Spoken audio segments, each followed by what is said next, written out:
सर्वांना नमस्कार मंडळी, कशा आहात तुम्ही सर्वजण? आय होप सगळे मजेत असतील. तर आजचा ब्लॉग मी घरातून नाही तर घराच्या बाहेरून शूट करते आहे, कारण आत्ता मी निघाली आहे गावाला.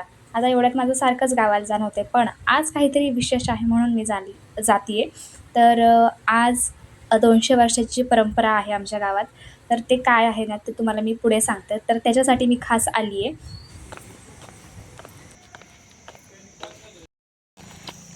चला आता आम्ही घरी आलो आहे. आता नाही, अजून घरी नाही आलो. मागच्या रस्त्याने आम्ही चाललोय शॉर्टकट. आम्ही मागून डायरेक्ट एंट्री मारणार आहे घरात. चांगला रोड सोडला ना, आम्ही अशा रोडने चाललोय आता उकंड्यातनं. उकिरडा हा.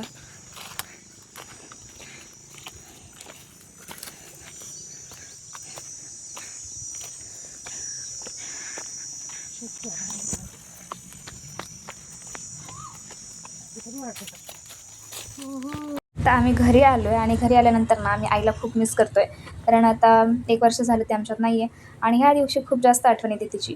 तर आज अक्षय तृतीया आहे, त्यामुळे इकडे आमरस चपाती वगैरे केली होती, कारण ते पितृजेव घालायचे होते. त्यानंतर मग दुपारच्या वेळेला मला नारळ पाणी पिण्याची इच्छा झाली होती आणि इकडे नारळाच्या झाडाला एवढे भयंकर नारळ लागलेत ना की काय सांगायचं. मग भाऊंला म्हटलं की काढून द्या. मग आता भाऊंलाच निघत नव्हते, मग बाबू काढत होता आणि एवढे नारळ झालेत ना की ते बांबूने सुद्धा निघत नव्हते. मग शेवटी वर जाऊन आम्हाला काढावे लागले. तर आता बाबू वरती गेलाय आणि नारळ काढतोय.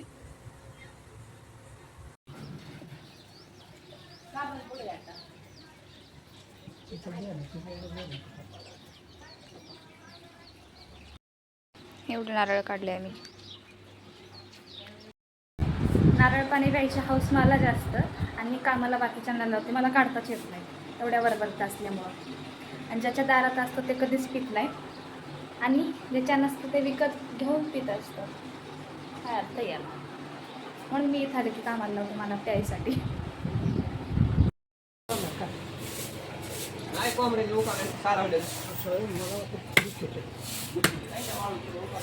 आता नारळ तर काढून दिले होते, मी फोडायला बसले, पण भाऊ म्हणले दे मी फोडून देतो. मग म्हटलं चालतंय, माझं काम असणार आहे, मग द्या फोडून.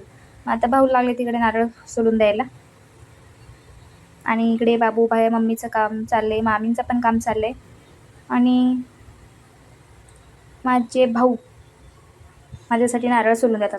आणि दरवेळेस मी आले की त्यांना हे काम लावत असते, दोघांना, बाबूला आणि भाऊला. नारळ काढून द्या, नारळ सोलून द्या. ते म्हणतील ही पोरगी येतीस कशाला आम्हाला कामाला लावायला काय माहिती. असं नाही आहे, करून देतात. आता घरचे म्हटल्यावर खाल्लं पाहिजे ना, आणि हे इथं कोणच खात नाही असं आहे. त्यामुळं मग मी आले की खाते. मला आवडतं नारळ पाणी प्यायला आणि ओला नारळ खायला, पण विकत घेऊन खायला नाही आवडत, घरचं खायला आवडतं. म्हणून मग मी इथं आले की मागत असते. तेच तुम्हीच बघा की या नारळात किती पाणी निघले. जवळजवळ आहे ना अर्धा तांब्या एका नारळात पाणी निघले. मग बघा घरचे चांगले की बाहेरचे चांगले, एवढं पाणी निघले. तर अजून 2-3 फोडणार आहे आणि त्यानंतर मग मी पाणी पिणार आहे. मग असे नारळ फोडले होते, पण पाणी गरम होतं म्हणून मी फ्रीजमध्ये ठेवले, आणि एवढं पाणी निघाले 2-3च नारळांमध्ये. मस्त गारगार नारळ पाणी.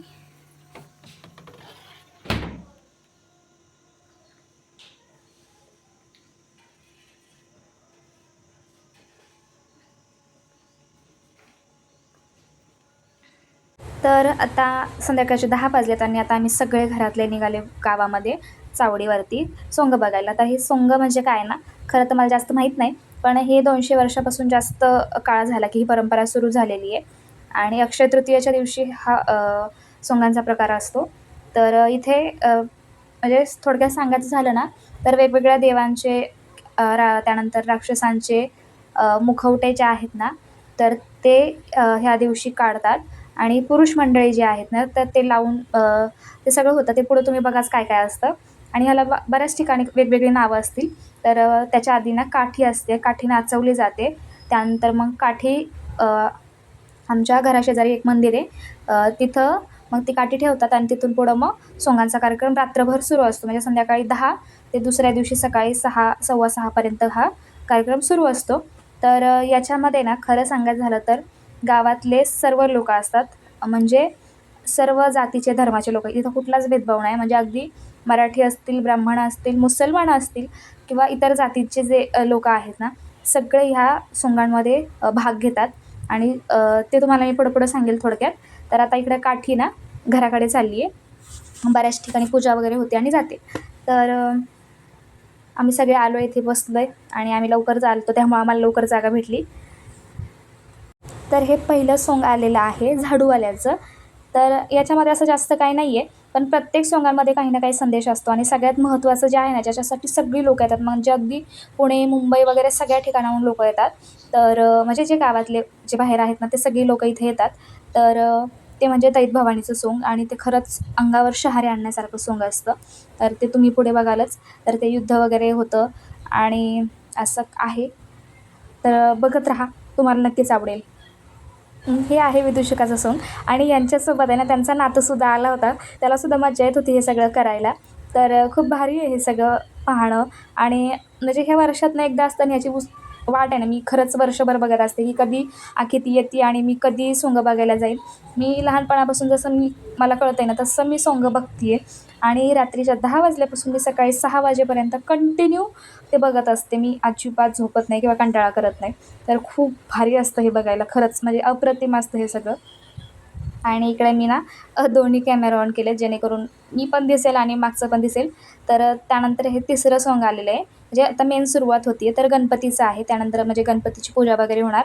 आणि हे मुखवटे असतात आणि सगळे पुरुष मंडळी असतात याच्यामध्ये. तर बघत राहा पुढे पुढे.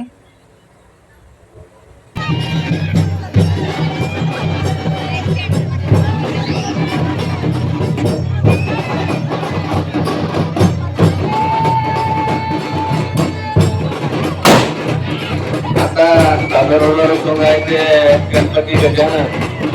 डोंगराच्या पुढे जायचे नाही भागवत, त्याच्या समोर जायचे नका.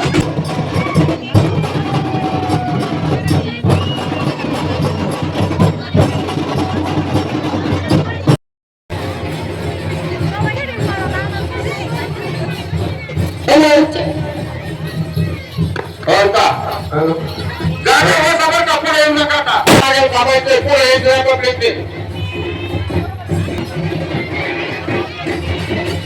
हॅलो हा मार्च तुमच्यावर थांबा जागा आता. या आधीचं जे पाहिलं ते होतं सरस्वतीचं सोंग. आणि आत्ता आहे जो खरा मेन क्षण आहे ना, तो म्हणजे दैत भवानीचा. तर ही आहे भवानी, आणि दैत आणि भवानीचं युद्ध होतं. तर आता इथे ना एवढं पब्लिक आहे ना, आणि खरंच एवढी गर्दी होती ना इथं, की काय सांगायचं. बघता तर येतच नाही माहिती का, कारण इथं सगळे लोकं उभं राहतात. आणि खालच्या बाजूने हा दिसतोय ना, तर हा दैत आलेला आहे. तर आता यांचं युद्ध होतं. आणि शेवटी ज्यावेळेस युद्ध म्हणजे तलवार लागते ना, त्यावेळेस दोघंही बेशुद्ध पडतात अक्षरशः. तर ते बघा तुम्ही कसं होतं, अंगावर अगदी काटे येतात. ते बघा, आता तलवार लागली, आता हे आपोआपच बेशुद्ध पडलेत. आणि आता यांचे मुखवटे काढून यांना लगेच पळवतील. हे बघा, मुखवटे काढल्यानंतर ह्यांना लगेच हलवले. आणि खरंच हे एवढं पटकन होतं ना, की काही सुधरतसुद्धा नाही, काय कळतसुद्धा नाही. पण बघायला खूप भारी वाटतं. त्यानंतर असेच वेगवेगळे अजूनही सुरू आहेत सोंग. तर ते कंटिन्यू पहा. व्हिडिओ आवडल्यास एक लाईक करा नक्कीच. आपल्या मित्रपरिवाराला, फॅमिलीला शेअर करा. आणि जर तुमच्या गावात अशी काही परंपरा असेल तर मला कमेंट करून नक्की सांगा. आणि तुम्हाला ही परंपरा कशी वाटते आणि तेही कमेंट करून मला नक्कीच सांगा.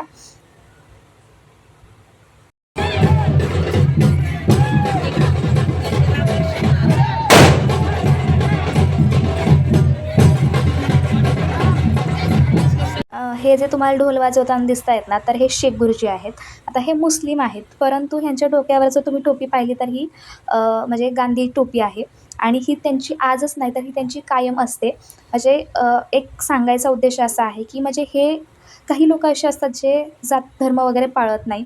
आणि हे बघून खरंच खूप भारी वाटतं, आणि ते सुद्धा याच्यामध्ये तितकंच इन्व्हॉल्व होतात या सगळ्या गोष्टींमध्ये. आणि म्हणूनच मला आहे ना खूप छान वाटतं की आमच्या गावात अशा काही परंपरा आहेत ज्या सगळे एकत्र मिळून करतात. आणि या सोंगांमध्ये बरेचसे असे लोक आहेत जे मुस्लिम आहेत, आणि त्यांनी हे सगळं केलेलं आहे. तर असं मला वाटतं सगळ्यांनी आपले विचार बदलले पाहिजेत आणि एकत्र राहिलं पाहिजे खरं तर. सोंगाच्या ठिकाणी सुद्धा इकडून एक राक्षस आलेले आहेत, खालून राम लक्ष्मण आलेत, तर यांचं सुद्धा युद्ध होणार आहे. आणि त्यानंतर हे सुद्धा पडलेत, म्हणजे हे सुद्धा बेशुद्ध झालेत. आता यांना सुद्धा लगेच हलवले. जे असे 4-5 जे सोंग आहेत तर ते आपोआप बेशुद्ध पडतात. आणि मला मम्मीने त्यांनी सांगितलं होतं की 1 वर्ष आहे ना हे मुखवटे बाहेर काढलेच नव्हते, म्हणजे सोंग केली नव्हती आखी तिला. तर त्या वर्षी अक्षरशः त्या ज्या पेटीमध्ये ते मुखवटे होते ना, त्या पेटीमध्ये ते नाचत होते. म्हणजे बघा की हे काहीतरी विशेष असणार आहे. आणि इकडे हे यावर्षी नवीन केलेलं सोंग आहे, कोल्हापूरची महालक्ष्मी. तर हे सुद्धा खूप भारी सोंग आहे आणि हे पहिल्यांदाच केलं ह्यावर्षी. यावर्षी 2 नवीन ॲड केलेत, एक खंडोबाचं आणि एक महालक्ष्मीचं.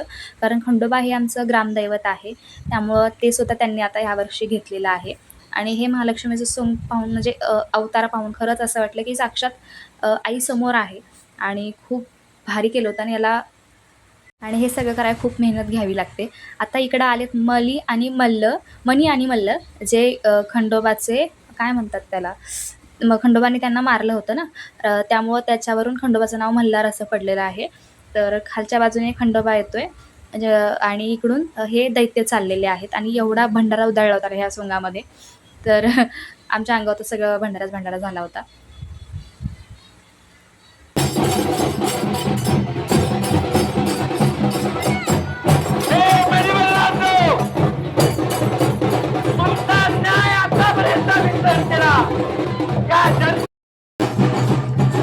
रमेश अप्पा केला हे काळभैरव आणि जोगेश्वरी माता. तर याच्यामध्ये सुद्धा जो काळभैरवाचा अवतार ज्यांनी घेतला आहे ते सुद्धा एक मुस्लिम व्यक्तीचं आहेत. आणि पलीकडे मे बी सुतार का कोणतरी आहेत. म्हणजे सांगायचा उद्देश हाच की सगळ्यांनी एकत्र येऊन जर हे सगळं काय म्हणतात समाजाच्या रीती वगैरे पाळल्या तर किती भारी वाटेल ना. आणि हे भांडणं वगैरे तर होणारच नाहीत समाजामध्ये, आणि प्रत्येकाचे विचार हे बदलले पाहिजेत. तर आमच्या गावातली ही परंपरा मला खूप जास्त आवडते, कारण याच्यामध्ये सगळे एकत्र पाहायला मिळतात मला. आणि पुढच्या पिढीला काहीतरी आदर्श मिळेल ह्याची एक काय म्हणतात खात्री अशी वाटते मला हे सगळं पाहून. तर बघा तुम्ही सुद्धा. ज्येष्ठ कलाकार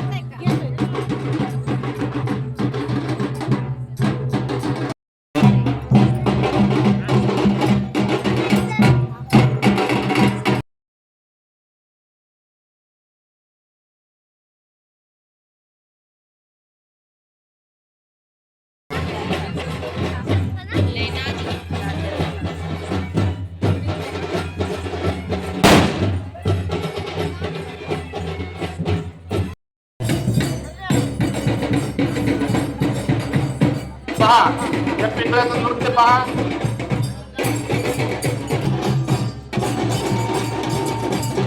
तर आम्ही आलो सोंग बघून, आणि थोडेसे आम्ही लवकर आलो आहे. तसे 6 वाजेपर्यंत असतात सोंग, 6:15 आम्ही 4-4:30लाच घरी आलो होतो. तर खूप छान वाटलं बघून, आणि तुम्हालाही आवडलं असणार आहे नक्कीच. आणि जर आवडलं असेल तर एक लाईक नक्की करा, चॅनलला सबस्क्राईब करा. आणि तुम्हाला हा ब्लॉग कसा वाटला मला कमेंट करून सांगा. तुमच्या गावात अशी परंपरा आहे का ते कमेंट करून सांगा. चला भेटत नाही ब्लॉगमध्ये, तोपर्यंत बाय बाय.